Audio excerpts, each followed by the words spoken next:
Hello, I'm Henry Mack, and welcome to a special edition of Viewpoint Navigating Ethics. Computers are an integral part of daily life, from the latest smartphones to fitness trackers and the advent of self-parking cars. We have little choice, really, but to adapt to rapid changes in technology. And so medical professionals are no less immune from the encroachment of technology as they do their work. For example, computers are generally better than humans in analyzing medical data and predicting outcomes for the critically ill, partly because computers, arguably at least, focus on the data, not the emotional link with the patient.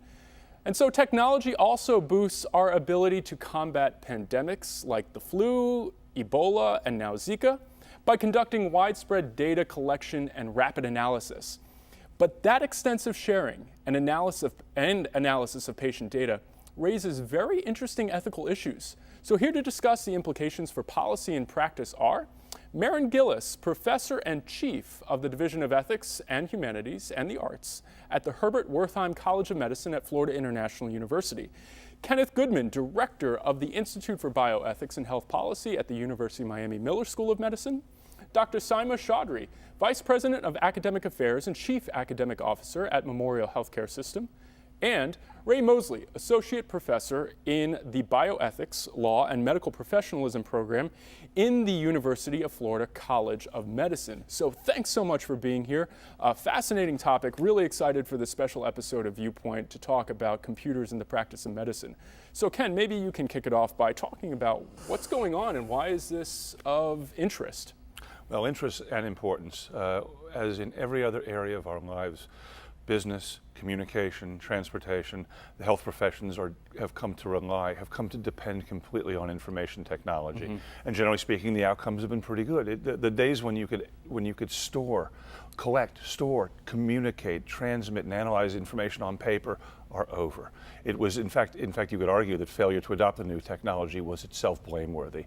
Now that we're using computers, one, to help doctors and nurses, two, to help scientists around the world actually, three, to help our colleagues in public health better process and analyze information for public health. So what's the issue here? What are the ethical issues that arise from the practice or the use of computers in the practice of medicine? So look at each domain. So for example, between doctor and nurse and patient, if a computer can render a diagnosis or a prognosis better than a human, one, why are you not using it? Yeah. So one has to do with this change in the standard of care. Another is, well, I liked it when my doctor... How does that affect standard of care, though? If computers can enhance the ability of the diagnosis... But we want everyone to be using it. Right. Right. So what's the issue? Well, some are ahead of others. Right, so you like computers, she's not so much, she's really into them, he's on the edge, and I'm loving it. The fact of the matter is that when anything else happens in the world of biomedical science, we want our doctors and nurses to more or less be able to do the best they can, and that's a publicly identified, a scientifically identifiable thing. Keep up is what we want to say to our doctors and nurses. If you're falling behind by not using computers, that may be blameworthy. On the other end, if they can predict when you're going to die, and if you're going to more accurately and more importantly do diagnoses, I liked it when my doctor reached over and touched my arm. Yeah. My computer's not doing that. So Dr. Chaudhry, of the panel, you're sort of the only one really intimately connected with the actual medical professionals and physicians that are practicing. So how do you see what Ken has raised here as potentially problematic, or at least ethically vague, or what do we do? I think he raises a lot of good points. It has absolutely transformed the way we practice medicine. It's not the way we used to practice 10 years ago, where of course everything was written on a piece of paper or multiple pieces of paper. Now you have to be facile with an EMR, whether you like it or you don't like it. EMR being? The electronic medical record, or some people say EHR, electronic health record. So these days, it's absolutely a vital competency that doctors need. It's not something that is necessarily easy to learn, especially for older physicians. And I think a lot of the struggles that we've had in recent years with the technology has really been in that cohort of physicians who were out in practice for many, many years, were getting older, and then all of a sudden had to adopt a new technology. It's not as easy. How does that affect the ability to administer care? It's really affected the one-on-one doctor-patient communication, for instance, in the office. It's affected the amount of time that you have to spend with your patients in the office setting as well as the hospital setting. It's affected, like Ken was mentioning, how we collect and analyze data in terms of improving our practices, which most physicians want to do. And of course, there's all kinds of reporting requirements now with the government and with payers, so we have to be able to mine and manipulate the data. So it's really changed your day-to-day workflows in immense ways. So let's come back to the mining and the manipulation in a second. Marin, since you're sort of the quasi-humanist too of the group, how do you see the physician to patient relationship being affected by the use of computers, right? Well, thank you. I think that if you just look at the interaction, just think of the visualization of this as a physician and a patient looking at each other and talking to each other about what's going on versus somebody speaking and another person face down typing. And so that all the patient can see now is not their physician's face, they see the back of a screen. But I think, Ray, you had an experience that kind of changed that. So what we're seeing is I think is a paradigm shift, and paradigm shifts are always painful. So you have a cultural shift in that physicians are very comfortable with the way things were. You're individual patient, you're working with that patient, and that's the scope of the relationship. If you need more information, you look it up. But generally, you don't need more information in that relationship. Now, suddenly, we have a new evaluation driver. So an old adage that we have in academia is evaluation drives the system. And so physicians now are have a different kind of evaluation. It's not the patient that's evaluating them, it's the system that gives you the evaluation. And so the focus of physicians is now, how do I adjust to that electronic system as opposed to what I'm comfortable with talking to a patient. So the essence of the dilemma is, well, it's not a dilemma, but the essence of the ethical problem is who's in control. Because there's another point in there, just to add it in there, because you're talking about the patient's point of view.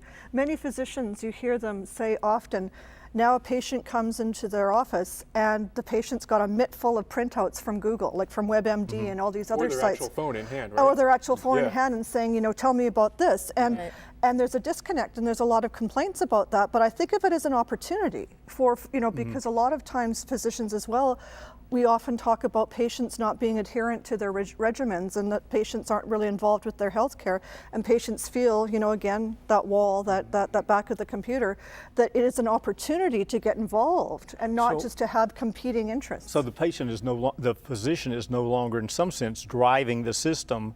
It's the patient and the medical and the access to data that's driving the system. If they have the right information, though. Right. So smart physicians have discovered that better educated patients tend to better. produce better outcomes. Exactly. And as we were talking earlier, the physician who says, sit next to me while I do the job of documenting. That's the physical thing, like I was saying. It's changing this face-to-face than to be beside each other. And when patients also interact, when they see why the physician needs to store that information and why it will make it easier to retrieve and take care of you later, and moreover, you look at it yourself as a patient. I mean, we have what we call personal health records, where patients now can log on and look at, and the good ones produce, by some people's way of thinking, much better communication interaction between doctor and patient. But whatever happened to those? Because I've been hearing about this since 2000, and I don't know.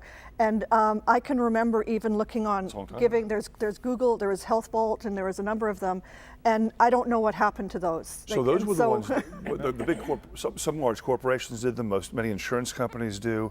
Some of the manufacturers of electronic health records have auxiliary personal health records. Depending on where you get your insurance. I mean, one of the problems we're seeing now is not the fault of computers, and not the fault of electronic health records, and not the fault of doctors, nurses, or healthcare providers of other sorts. It's that we have an environment with lots of different companies that are competing for insurance, competing to build the electronic health records, and competing, in fact, against each other for the very provision of services. And so the patient has to over and over and over again make a new record. So there's there's one here, and there's one there, and there's one in another place. If you go to different providers, Exactly. you will have to deal with different, what we call patient portals. Yes. So that is true. If you have a cardiologist here and an internist here, and then you end up in hospital X, 20 miles away, if you want to access your data and you want to see your records, there are different patient portals that you have to navigate. So how is, Dr. Chaudhry, you're from Memorial, so how is Memorial helping their physicians navigate not only the one-to-one relationship with the patients, but also these frustrations that arise as a result of the use of computers, broadly speaking? Yeah, doctors have to be trained in how to really optimally use the EMR or the EHR. And a lot of health systems that are employing physicians, big ones, have done a fair amount of training in the implementation in the EMR, and they will teach you how to fill out certain fields and fill out a certain data, because one of the things that people might not know about EHRs is that the EHR vendors have made them quite functional and versatile, meaning that I can enter data in multiple different fields. But if every provider is doing it a little bit differently, it leads to a little bit of a lack of uniformity in where information gets entered. Yep. And that makes it difficult to navigate. Right. So I don't think the average person has much of an idea of what an electronic medical record looks like. It's not what you would think as a blank sheet of paper that people just enter information. Every electronic medical system has multiple tabs to do multiple things, and you can generally do them in multiple ways. So if you look at it, it's almost visually overwhelming of how, so it's not like, oh, well, I'll take 30 minutes and learn how to use it. Right. It's hours of training to get comfortable with it. And by the same token, though, Ray, if you go online to look at your credit card or your bank account, which a lot of people do now, and you also see a lot of tabs. You want to look at this account, this performance. As we evolve, and I think the point about the ethical issues sort of track the scientific ones. As we do a better job becoming comfortable with that, and as patients and physicians and nurses become better acquainted with these tools, the ethical issues that arise now are when we fall behind and we're not comfortable, we're complaining about it, we say, I'm not going to use it, or then we've got a problem, because for thousands of years it's been very important that if you're my physician, you keep a good record of what our interaction was. We don't do that for sentiment's sake. You're not writing poems. You're keeping a record so that your colleague in a few years from now, or your colleague down the street, will be able to take care of me. And if we don't get this right, then these tools for which there was no alternative, paper not being an alternative, are not going to be used to their fullest, and that's a problem. But there is a significant learning curve to learning how to use electronic medical record, and it's kind of, I'm struck by the commercial that I'm seeing on TV fairly often now, where the grandparents are there and the kids are coming, and the grandparents have this stack of technology to hand the kids as soon as they get there to fix, to program the VC, program this and program that, and that's kind of what's a VCR? Yeah, what's a VCR? Just dated myself, right? But what we're seeing is physicians that have been in practice a long time and are used to doing something a certain way. Yeah. That's a harder learning curve for them, because they've been doing it the same way for a long time. And also, electronic medical records evolve. It's not like you have your electronic medical record and it's going to look and act and function the same way next year. So what is the ability of hospital systems or even research institutions like FIU, UF and UM, what does it look like in terms of the ability to house all of this data, electronic medical records, and then share it, so that if I can go to Jackson and then go back to Memorial, is there a unified system? And what privacy issues may arise out of that? I know there's a lot of talk about that, both the manipulation, the storing, the data mining, and then the ability then for the patients themselves to be able to navigate. So one of the goals of I don't know what the question is there, but I know there's some sort of issue. One of the goals of the Affordable Health Care Act is to create systems that can talk to each other. So you can look at your medical record here, you can look at it there, and figuring out how to talk to these different groups. As Ken pointed out, though, the different kinds of electronic medical records, the different companies that do it, didn't build their product with the idea of, oh, let's share it with our competitor. And let's make it compatible with our competitor, because the way you sell electronic medical record is to say we're better than somebody else, or we do something differently. So it's forced a very complex issue of how can we figure out how to solve that. Policy question: should the government step in and then force some sort of unified system within which all data can be collected? In the way it not only for patient convenience, but also for research then. so as to advance the practice of medicine. But then you wonder about, again now, patient privacy. But I think we're headed down this route, right? I think most reasonable people would say that's exactly what needs to happen. The Great Baltimore Fire, 1904 if I'm not mistaken, Baltimore burned to the ground because all the fire companies that tried to come and help had hoses that didn't fit the hydrants. There were no standards for fire hoses. And when in fact the government said we really need to come up with a standard fire hose width and the couplings and all of that, a number of people seriously said, this government intervention is really hurting our entrepreneurial genius. That didn't make any sense then, and its analogs don't make any sense today. The role of government is to try and move forward the adoption of smart standards that let us share records. And right now, that's a problem. Right now, while the Affordable Care Act we tried to stimulate this, it stimulated a lot of businesses, but it didn't stimulate the interoperability that I and others believe is a moral obligation of the manufacturers of electronic health records. And by interoperability, you mean what exactly? That if somebody at Shands at the University of Florida wants to come to somebody at the University of Miami, we're not sure we can read that record. And that was never the intent of the act. The idea was these records would be shareable, so that your doctor, no matter where she was, would be able to take care of you. Because I think you had to ask what was the initial point of this. Yep. Right? And it was to make things like sharing information easier so that you didn't have to go and have one set of tests here and then you went to another physician, oh, I have to have another set of tests here, and then I have to. That was the point, and this is completely going against the original point. We couldn't even get past the notion of the national patient identifier. So when EHRs early on in their development, there was this concept that every patient in the United States would have a unique identifying patient identifying number, kind of like your social security number, and that you would use that number no matter which hospital or office you ended up in, and it would identify you. And that would be one way to find and retrieve your medical information. But due to security issues, that never really got off the ground. It was security. I think it was politics. Yeah, it was Politics and security. Politics and privacy. Well, the security issues that led to the political What are the political objections? What are the privacy objections? It's the idea if it advances that the well-being of the patient, why the not? government has this universal ID that they can track you. So, but it's interesting in this. Already. So one of the things that government has done pretty well with the VA is create an electronic medical record system that no matter which VA hospital or facility you go in, anywhere in the country, Florida or Washington State or California or Maine, they can pull up your electronic medical record. So, and that's actually a very good system. So it's doable. It's just they had control of all the facilities, and that makes it a lot easier when you're working with facilities as diverse as just the facilities you see here in Florida. They buy electronic medical records from a company, and then somebody else buys something from another company. It's harder to make that work in a unified way. Now in research, we're making some real progress in sharing data, a lot more progress than we are in sharing the clinical aspects of patients' information. Right. The research community and partnerships among our institutions have actually been quite interesting. I think most ordinary people say something like the following: I really care about privacy. I don't want you to know what I've got. On the other hand, I think those folks at FIU and UF and UM, they've shown themselves to be pretty trustworthy, and if they can analyze my data and improve my health, improve the health of my community, why would I not want them to have access to it? The ideology comes in when there's some people who say, well, but that was paid for by the NIH, and that'd be the government, and we don't want the government having all that data.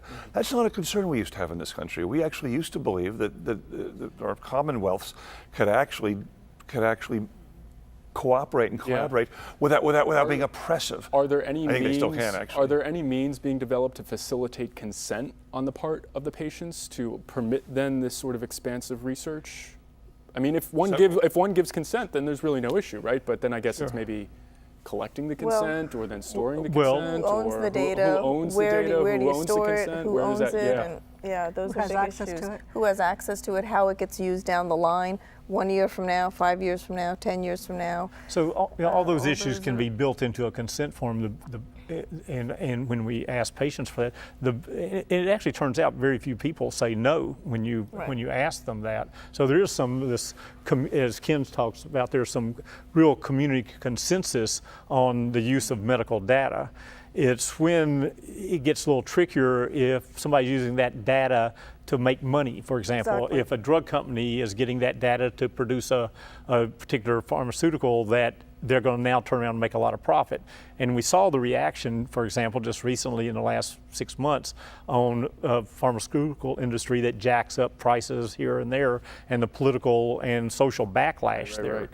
And that's one of the concerns. So it depends on how you frame the question and ask the question. And what If it's you- for. Yeah, if you ask somebody, can we use data to further health care for everybody and for yourself? Absolutely, most people, absolutely. That's not As long as privacy it's is not controversial. secure. As long as you have good security in place, so it's not inappropriately used, and as long as you're not saying that it's, by the way, it's Ken Goodman at 123 Elm Street, right? But that's important because when everyone who's viewing this program now has generated health information that is being used by public health organizations to improve health. It sounds great in principle, Ken, especially when you point to individuals like yourselves at these respectable institutions that can be trusted. But when you get to the government and the government's ability to manage things on a large scale, one really wonders whether or not things are going to be protected in the way they need to be protected. Henry, let me, right? in defense of government then, I know it's very much, we do this a lot. American suspicion of government is a good and wholesome thing. Any authority it's good to be suspicious of. On the other hand, in modern society, either we give it up to the cowboys and every electronic health record company goes off on its own, or we say, you know, we actually want to be able to drive our cars on the same road. And the history of other organizations to coordinate that is suboptimal.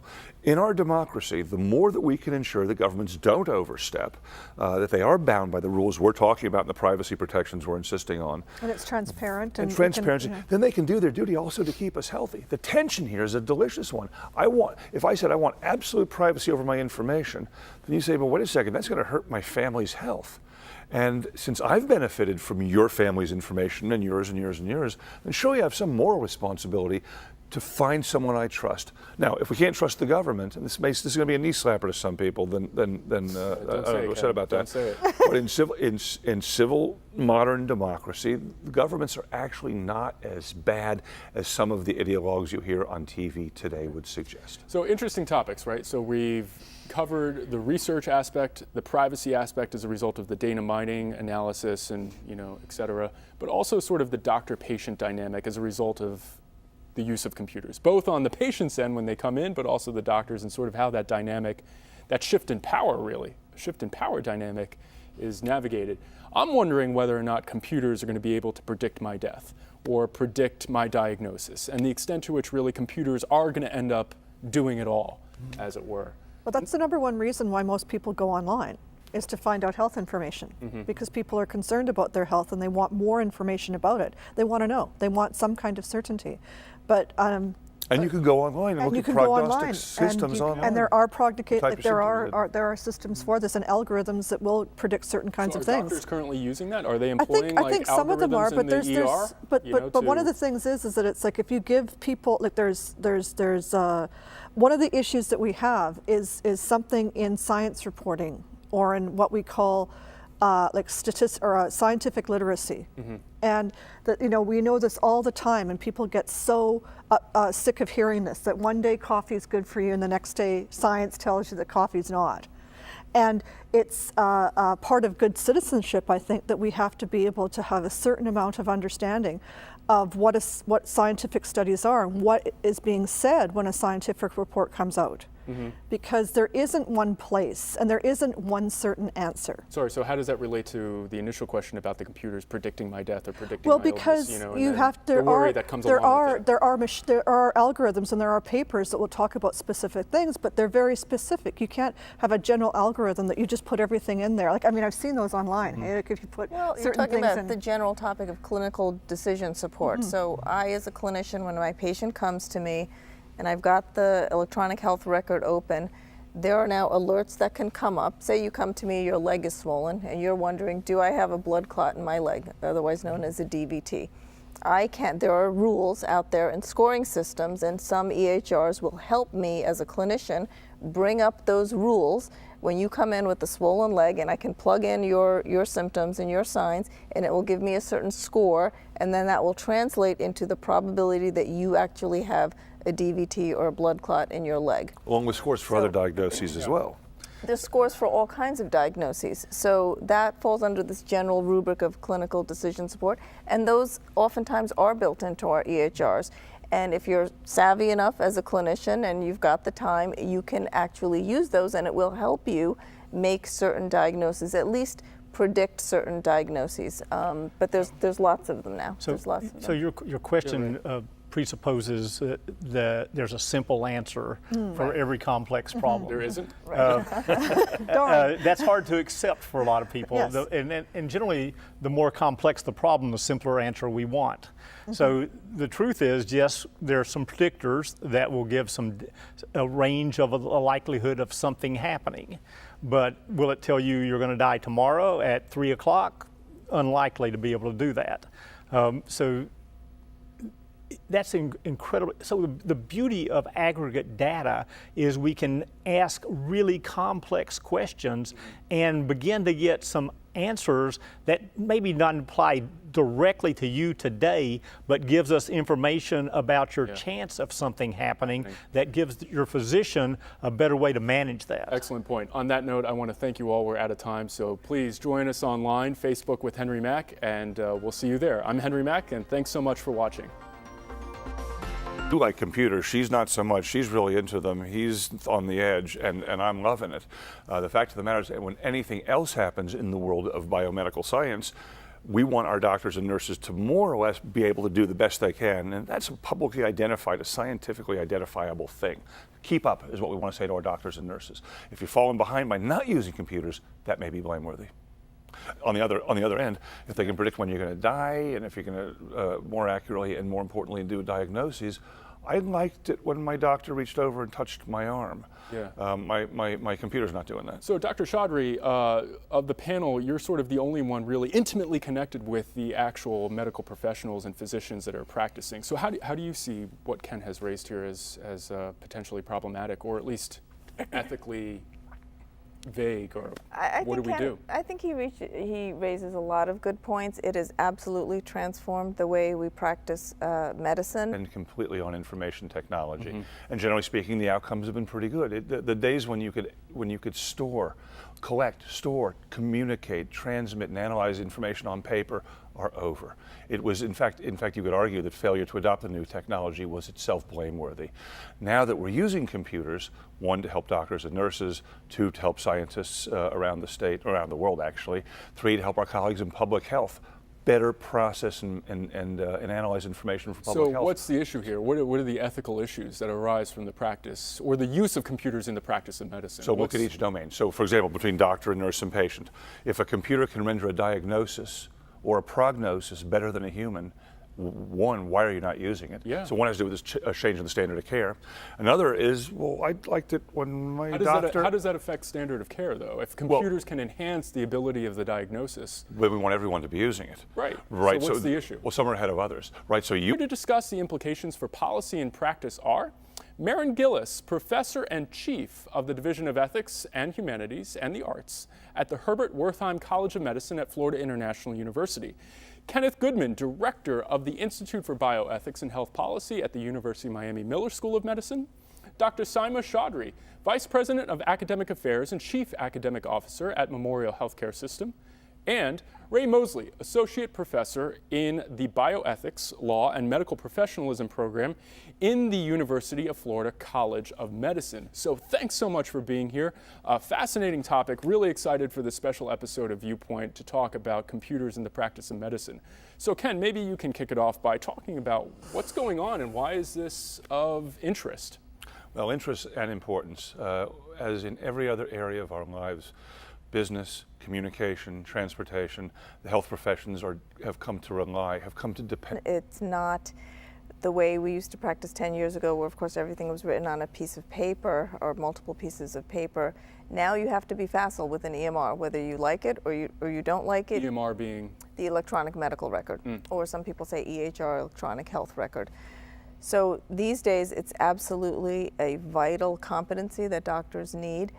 It's not something that is necessarily easy to learn, especially for older physicians, and I think a lot of the struggles that we've had in recent years with the technology has really been in that cohort of physicians who were out in practice for many, many years, were getting older and then all of a sudden had to adopt a new technology. It's not as easy. How does that affect the ability to administer care? It's really affected the one-on-one doctor-patient communication, for instance, in the office. It's affected the amount of time that you have to spend with your patients in the office. Hello, I'm Henry Mack, and welcome to a special edition of Viewpoint Navigating Ethics. Computers are an integral part of daily life, from the latest smartphones to fitness trackers and the advent of self-parking cars. We have little choice, really, but to adapt to rapid changes in technology. And so medical professionals are no less immune from the encroachment of technology as they do their work. For example, computers are generally better than humans in analyzing medical data and predicting outcomes for the critically ill, partly because computers, arguably at least, focus on the data, not the emotional link with the patient.